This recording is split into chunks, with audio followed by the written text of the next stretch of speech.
Hello and welcome. My name's Geraint John, and this is episode 7, series 2 of the Voice for Voice podcast, which is the name gives it away a little bit, about voice technology, recorded exclusively for your ears. Hello. How's it going? Good, very good. But we've been recording this podcast for like almost a year now, but we're actually at a different location. We're not in Brixton. First time. I got my ass onto the tube with a big bag, so this is how real I am. My big bag with all the podcasting equipment. I was getting dirty looks. I walked past the Shard with my big bag. It looked like it had like a crocodile in there, or the bag looked like a crocodile. True, somebody said that to me yesterday. Really? They said, your bag looks like a crocodile. It's like, what a weird thing was to it say. an insult or in jest? I was just indifferent, really. I didn't really care. But anyway, so we're heckled on the tube. Yeah, I do get that a lot. Anyway, so we are in Media Bounty, which is close to London Bridge, off Bermondsey Street, one of my favourite streets in London, with the incredible Jake Dubbins, who is the MD of Media Bounty. Hi, Jake. Hi, Geraint. How are you doing? Yeah. Hi, Will. Hello. Nice to be working with you on this. Yeah. So I've known Jake now for a couple of years, and Jake is runs an amazing social media agency called Media Bounty, and we work closely with Media Bounty, and we're quite, we're mates as well. We go for beers, and yeah. So we're kind of here, and we're going to be talking about voice technology, because this is something that we've spoken about a lot, isn't it, Jake? It is, yeah. It's something. Yeah, so we're both passionate about it, and we're just going to be chatting about voice and voice for good, and the potential of using voice to help people, which I think we all agree that that's like really important. That it's an open goal, really, that brands use voice as a way of, showcasing the areas of their organisation, the caring areas of their organisation. Is that a correct summary, Will? I think that's pretty much spot on. Yeah, because I'm feeling, I don't know, I just feel it's been a bit of a good week this week. I always say it's been a good week, but I'm feeling this week. Optimistic. Feeling optimistic, feeling positive vibes, so I'm feeling that this is a really nice topic for us to be chatting about. So should we get on with this, Will? Yeah, let's do it. Okay, cool. So, all right, do you want to tell our listeners from around the world just a little bit about yourself, Jake? Jake Dubbins, MD of Media Bounty. We are a creative social media agency with a conscience. So we look after social media insight, strategy, creative, and media. And really, we work with and want to work with socially conscious brands and brands who want to become socially conscious. So we work with the B Corp method and Ecover. We work with Bodyform, who've been one of our longest clients for the last 6 or 7 years. We work with a client called the Meatless Farm. I see them everywhere. Yeah, so they're... What's all that about then? So it's a plant-based diet, so it's an alternative to meat, mince and burgers, and it's the focus is on taste and texture. They've gone into Sainsbury's, and the basic principle is that instead of going full vegan, you can swap out your meatless your mince for Meatless Farm in a spaghetti bolognese on a Tuesday night. That's easy for mum or dad to make. So, question: Are they as good as Linda McCartney sausages? They don't make sausages at the moment, but the burgers and the mince is really good. I was actually in some of the first tastings of the burgers, which was an interesting process to be in, sort of middle of last year, which was kind of fascinating seeing the actual product come to life. Yeah. Yeah. One thing I really admire about Jake, one of the many things I admire about Jake, but his company turn down customers if they don't actually agree with their principles.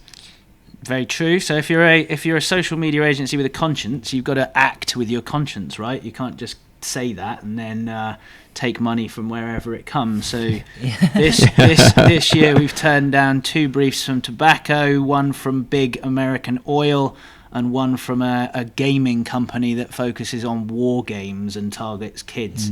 And I've got 2 young kids, and I don't really want to be working on tobacco, oil, or war games. No, So that's totally fair enough. Fair play.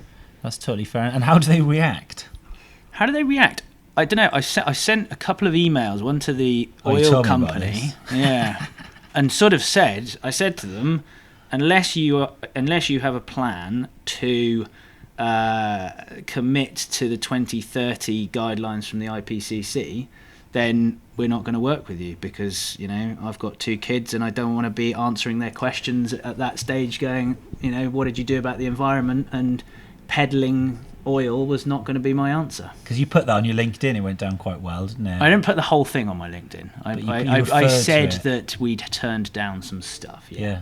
I mean, the opposite of me and Will. We're just Move digital. Yeah. Please just come to us. No, we are just anything really. Any business, please. Just, hello. We haven't got any. We haven't. Well, we actually media brand is a client, isn't it? So no, but I really, really love that, and it's quite inspiring actually, because I think it really, sets you. Well, you believe it, which is the first thing. You believe it because you turn down clients, respect, and it just kind of sets you apart a little bit, and it just makes. I don't know. And do you want to tell a little bit about the Conscious Advertising Network as well? Yeah. So myself and an amazing lady called Harriet Kingerby, who's my co-chair, set up the Conscious Advertising Network, which is a voluntary organisation of over 30 organisations helping the ethics catch up with the technology of modern advertising. Yeah. So that's in the areas of hate speech, fake news, children's well-being, ad fraud, consent, and diversity in content. Cool. Wow. We need to sign up for that, don't we? Yeah. I'd be really, really interested to get involved with that. So obviously, we have been chatting about Alexa and Google Home for a while, haven't we? Yeah. And I think we both share the kind of vision that it's gonna be a new way for brands to communicate with their audiences in the same way that when Twitter was set up, or all these amazing kind of platforms. But the question: have you got a preference, Google Home or Alexa? Is there anyone that you? Neither. I think probably Alexa seems to me to be more advanced, but I mean, I have to confess, I don't actually have either in my home yet. Oh, Alexa, look, it did a little purple like that. Do you know what purple light means? It means the Alexa is sad. She's sad. Look at her. But when I walk into the room, do you know what Alexa does? Because normally it's blue. It just goes pink and starts flashing, because I'm the voice for voice. And I can be walking around Curry's or wherever, and they just recognise me, the Alexas. One of their own. Voice is in the room. Their pal. Yeah. Everyone's thinking, what a prick. So why are you excited about voice then? Because I think it will. I think it has the potential to do a lot of good. I think it has the potential to save people a lot of time and effort on things like life admin. Everybody's got their own day jobs, their family to look after. They've got to get to the places they need to get to, leisure time. People want to spend time with family and friends. So taking the stuff that the chores or making chores easier, I think, is a huge benefit to people. But it's got to be done in the right way. And I'm sure we'll get onto it. But part of the reason why I haven't yet sort of bought it for myself is that kind of question about what are the rules of engagement, what's the ethical framework around having effectively Amazon in your house. Yeah, because she is listening. Yeah, make no mistake. Because you've heard about the murder trial where she was a witness. Yeah. So, but we've worked out how to switch it off, so which is good. Perhaps we should do like an explainer video on how to to stop Alexa from listening to you. Well, I think that's really important. Like with GDPR and data and people, Facebook talking about privacy, Zuckerberg coming out saying today that they're going to be all about privacy. I think that the privacy question it could stop the progress if people are if new tech like Alexa and Google Home are on the front foot about the rules of engagement and privacy and what they're going to listen to and what they're not, and put the choice in our hands, then I think that there will be quicker adoption. Yeah, It's a difficult one because you want to trust these companies, but I think in the past that trust has been abused severely by companies like Facebook. So the question is, do you impose some kind of regulation or do you let them get on with it? I think that regulation's coming, whether we like it or not. The DCMS committee came out and talking, disparagingly about the big tech platforms, and I think it's because, as you said, we were asked to trust these platforms, and there's been time after time where data has been transferred. So I think these companies have a massive opportunity to win back the trust by being transparent, by being authentic, and going, there is a value exchange here between you as a person, as a human being, and what we want your data for. But that question's not being asked enough, and we're therefore left to make choices that are less informed. Yeah, and I think, but if you look at the business models of Google and Amazon, you've got to think there are ads based on quite private data coming. Yeah, but Amazon denied that. When I was in Amazon, they actually denied that. But I can't see how, because it's fairly, if your brands are building skills, then it's so obvious that they're going to. There's going to be a pay-per-click model whereby you bid for your skills to be at the top. Yeah, they're nowhere near ready for that. No, it's a couple of years off. There's going to be like an SEO equivalent where you get your skill to the top, and then there's the obvious opportunity. There's all that opportunity to actually sell ad space on the skills themselves. So if there's 200,000 people using a skill every day, then that's valuable time, isn't it? That So there's no way that they're not going to be doing it. It's just Yeah, and I think data and personalization isn't. I'm not saying that that's a bad thing, but I think I'd much rather see ads for stuff or experiences that are relevant to me that I've chosen, rather than something that's totally irrelevant to me. So I say there's a huge value in it, but we've got to put it out in the open. Yeah, no, I agree. That's the thing with all these early technologies. They could go either way. They could be used to make money, but then you have the other side, which is the very encouraging signs that these platforms are being used for good. Mm-hmm. So I think we've talked a bit about this on the podcast before, but I think people with disabilities, voice technology has been absolutely fantastic. Yeah. So Virgin Trains released a skill, pretty incredible really, which enabled disabled passengers with limited use of their arms. So basically using your phone is really difficult and it's a bit stressful, that you would obviously use voice to book your ticket. Yeah. People with limited mobility. Yeah, I mean, that sort of use case for, as you say, limited mobility, blind people, people with difficulty, manual dexterity of actually getting online, can be transformational. Yeah, absolutely. And we've seen charitable donations, so companies building skills where you can donate money via your voice, completely reducing the friction. We're going to test one out in a moment, actually, the NSPCC skill. The potential for education, so the interactive experience, not quite there yet, in my opinion, but the idea that you can speak to a machine, it can dynamically respond, has massive potential for the education sector. Yeah, I mean, it does. We homeschool our kids, so in terms of that breadth of learning, I think that's a really interesting area. Yeah. And again, it needs to be a safe environment in order, and parents have got to be able to trust that it's a safe environment. But that sort of the scale of what that could deliver is amazing. Yeah, if they get it to a level where it's almost the equivalent of having a person in the room, then all you'd need is theoretically an internet connection and a kind of £20 device. Yeah. So it could be game changing. Yeah, it could. Self-diagnosis. So we're seeing a few skills which help people identify potential signs of illness and disease. Okay. So spreading awareness, the potential for therapy.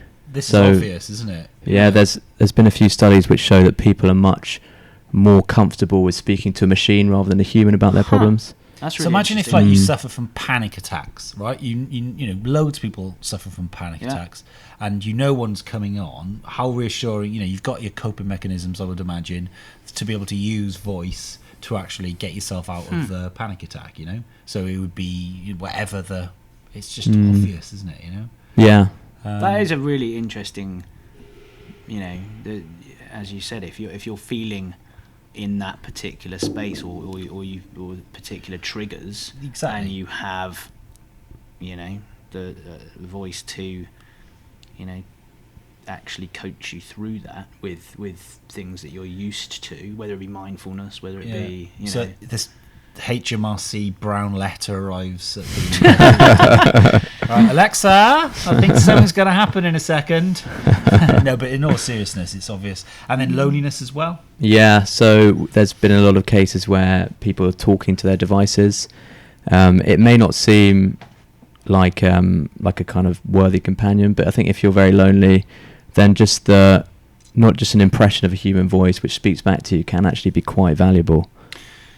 Yeah, I'm kind of that's the one where I don't disagree in some instances, but I kind of, as a human, lament the machine replacing community. Yeah. So if Alexa can facilitate, you know, neighbours getting together or a family member that lives a long way away to actually bring, you know, what is real connection, but, you know, a more real connection rather than because there's a potential for more isolation there, right? Yeah, I'm going to predict something, and this will happen. Okay, there will be some sort of voice equivalent of, and this is a bit grim, but when someone passes away, before they pass away, they record like thousands of hours worth of conversation. So then you can actually, when they've passed away, have a conversation with them. The Geraint chatbot. Yeah. Although, Immortal. God. No, but you Geraint's never Can you imagine? ending But you Geraint voice bot. footprint. never going away. But you could program. Sorry, I just spat. You could actually be really clever. You could build some sort of app which would record your voice, and you could ask like a series of, like, I don't know, there'd be like 1,000 questions that you might ask, and then at any point you could actually have a conversation with the person. Is it healthy, do you think? Well, it's weird, but we're weird, aren't we? And Yeah, we technology are, is yeah. weird. If somebody would have said 200 Yeah. years ago that we're going to be walking around, you know, spending Smudging hours, screens. yeah, a little screen, you'd think, What? yeah. I mean, I can imagine that, you know, if people have been partners and you know, together for 50 years, 60 years, you know, when one of them passes away, you can absolutely imagine the solace that hearing that voice would be there. I know. I agree. It's the same as, it's more than looking at an old picture, right? It's kind of listening to their voices if they were there. I mean, who knows what that's going to... Morning, love. Hi, Geraint. You all right? Yeah, just go and get in the bus now. Yeah. Well, have a nice day. Make sure you have your coat. Yeah. Have you got your Oyster card? Sorry, this is getting a bit silly. Okay, so we're agreed. That there's lots of amazing opportunities out there, and there are skills that are already in existence.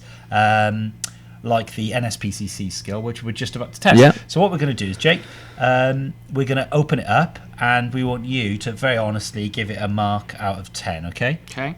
Okay. Alexa, open NSPCC. Welcome to the NSPCC, the UK's leading children's charity, working to protect children today and prevent abuse from happening tomorrow. Would you like to donate, find out more about NSPCC, or learn about the pants rule? Learn about the pants rule. Great, I can help you talk pants and learn the pants rules. Would you like to hear the pants song or play our fun interactive game? Play the song.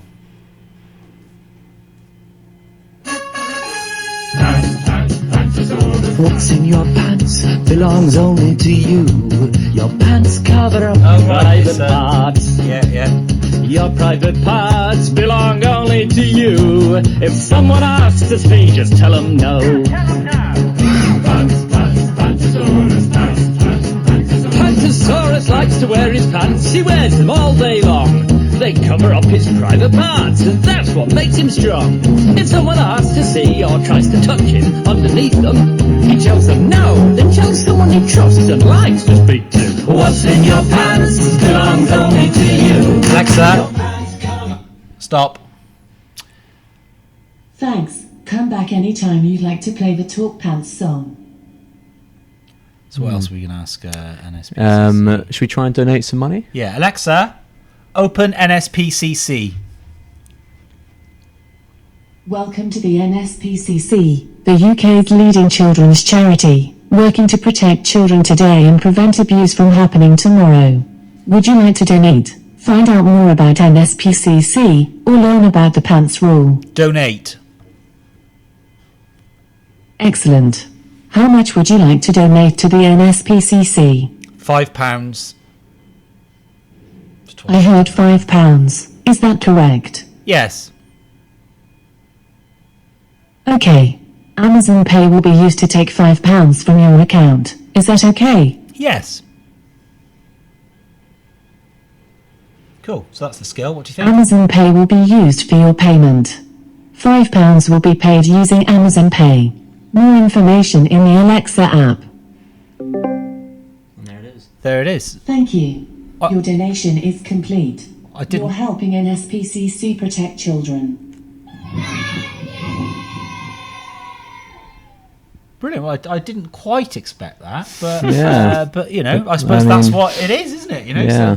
so that's what the skill is. So what do you think, Jake?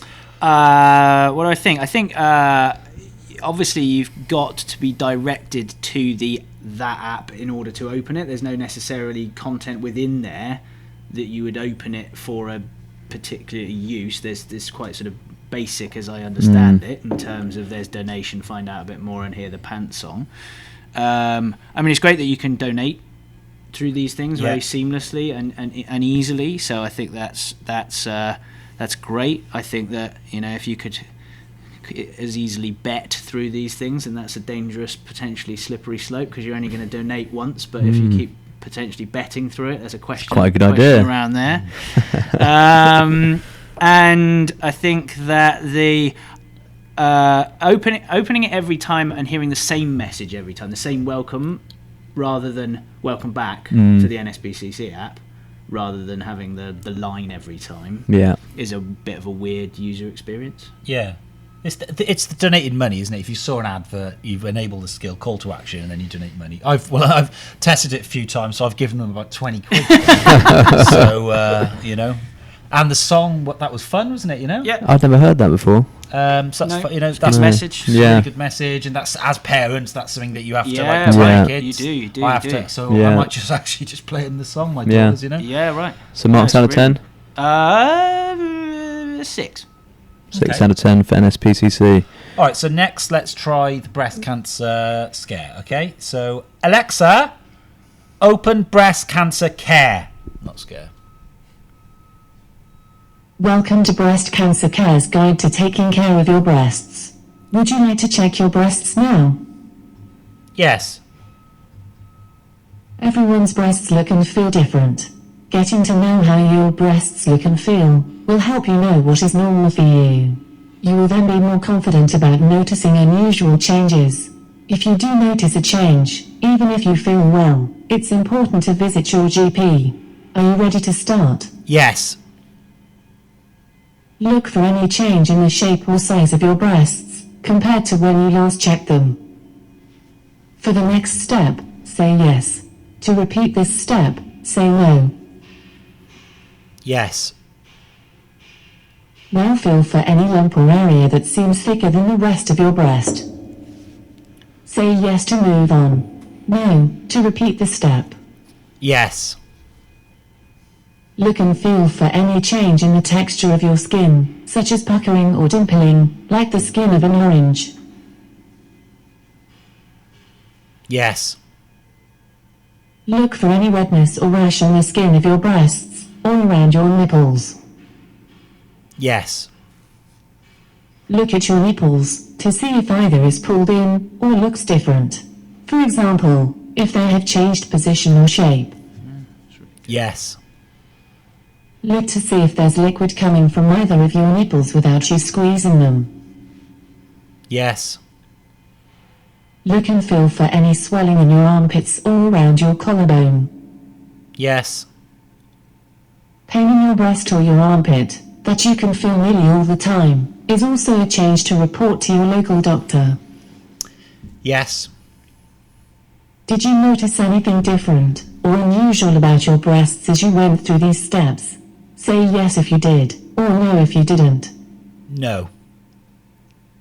Next time you check your breasts, remember how they looked and felt today, to help you notice any changes. If you have questions or concerns about breast health, you can talk to a nurse on our free helpline. Call 0808 800 6000. Say yes to finish, or no, to repeat the information. Yes. Thank you for checking your breasts today.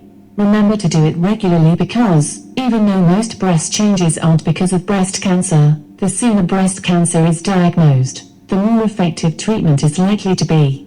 For more information and support, visit Breast Cancer Care's website. Goodbye. What do you think, Jake? I thought that was very good. I mean, I'm not target audience, but I think that that's a very good use of the technology. Yeah, I agree. I think that was. I mean, I'd like to share it with my wife, or that's what I thought. Yeah, to see how that differs from other ways she's been taught. But I mean, it comes from breast cancer care. I think the only thing missing was that kind of checking regularly. What does that mean? So checking it, is that every month? Is that every 6 months? I would imagine maybe my wife would know that more than I would, maybe, but I think it would serve to be a reminder to say, do it again in a month, do it again in. But presumably, at the moment, I don't know. Well, I just don't know. But presumably that you look online and the doctor tells you how to do it. Yeah. So this is just like I have to say, that's one of the best skills we've ever tested. Yeah. In the sense that, really like, good. It's not the tech or even the conversation design. It's just the fact that it's just so useful. Yes, very, very useful. I know. Is there a testicular cancer? Well, I was going to say this. I don't know. I wonder if there is exactly the same thing for blokes. But like any sort of illness, self-diagnosis, mental health, whatever it is, What do you marks out of 10? I was going to give that, like I said, not target audience, but a 9. Yeah, for 9. Utility. It seemed very useful, and also there was a call to action at the end to say, well, if anything has changed, here's a number. Go and see your doctor if something has changed. So they're not trying to, they're kind of Dr. Google. They're not trying to self-diagnose. They're giving you the tools to be able to then make the right decisions rather than trying to diagnose you using the tech. So I thought that was really good. And we're saying voice for good, and that's an example of using voice for the health of women across the world. So awesome. Right, so we're going to test another one now called Stop, Breathe, Think. Alexa, open, stop, breathe, think. Welcome back to Guided Meditations by Stop, Breathe, and Think. Today's meditation is 3 minutes to focus. Say, play meditation, to begin. Play meditation. Let's meditate then.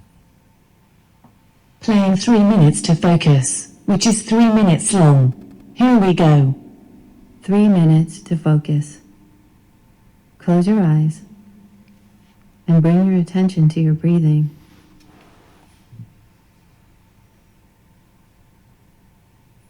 Let your breathing be natural and relaxed. And follow the sensation of your entire inhale and entire exhale. Silently saying in as you breathe in and out as you breathe out.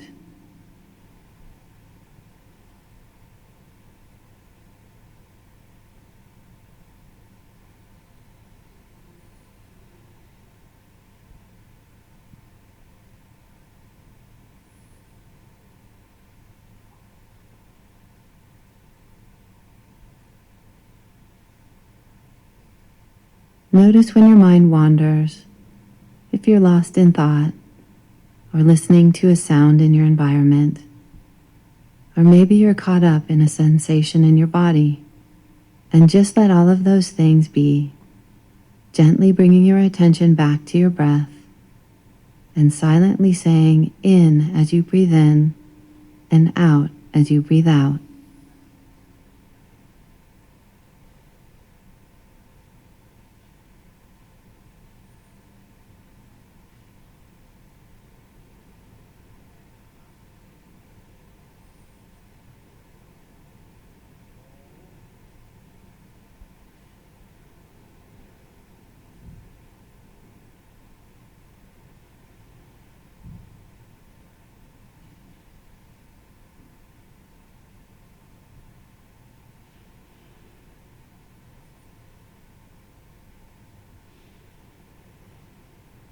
Following the breath in the foreground while letting thoughts, sounds, and sensations come and go in the background.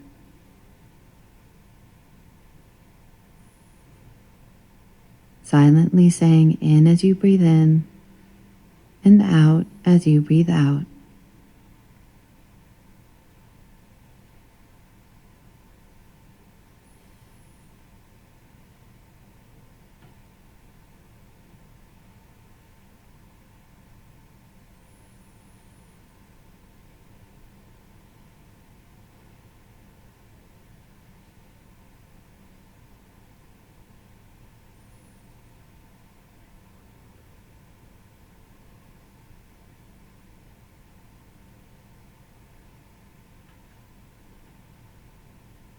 And when you're ready, open your eyes.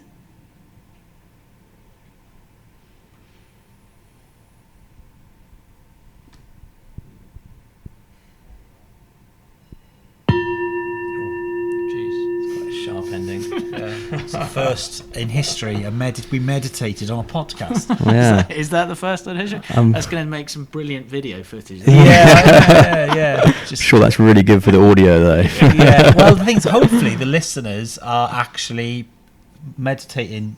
Yeah, I feel quite relaxed. I'm not. I feel spaced really, out. really relaxed. Yeah. Oh wow! So, what did you think of that, Jay?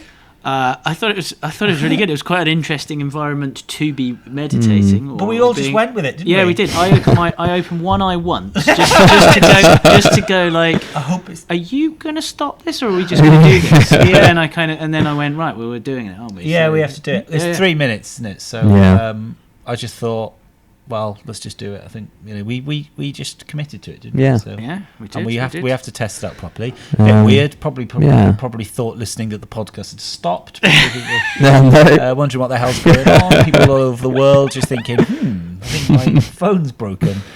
But so, what did you think then? Yeah, I've done sort of mindfulness meditation before, and similar vibe. So, I mean, guided meditation obviously is a hugely valuable thing for people generally, mental health, busy days and so on. So I think that again has a role to play. If it makes it easier for people to access moments for meditation, then again I think that can only be a good thing. But what an awesome idea would be to kind of have an Alexa, for example, in this room, and to say to your staff, you've got 5 minutes to meditate or whatever. Yeah, because obviously, from a if you bring in somebody to do that, and I'm not trying to put people out of a job, but that's a significant cost to get experts in. So it's both access and potentially cost as well. Yeah, I was glad it wasn't Alexa's voice doing the guided meditation. Yeah. Wouldn't be I feel super whole chilled. reaction. Yeah. Yeah, it was good. I feel all zen. So what mark out of 10 for that? I'd say, without knowing what other guided there is in that, so I'm going to give that a sort of 7. But going up to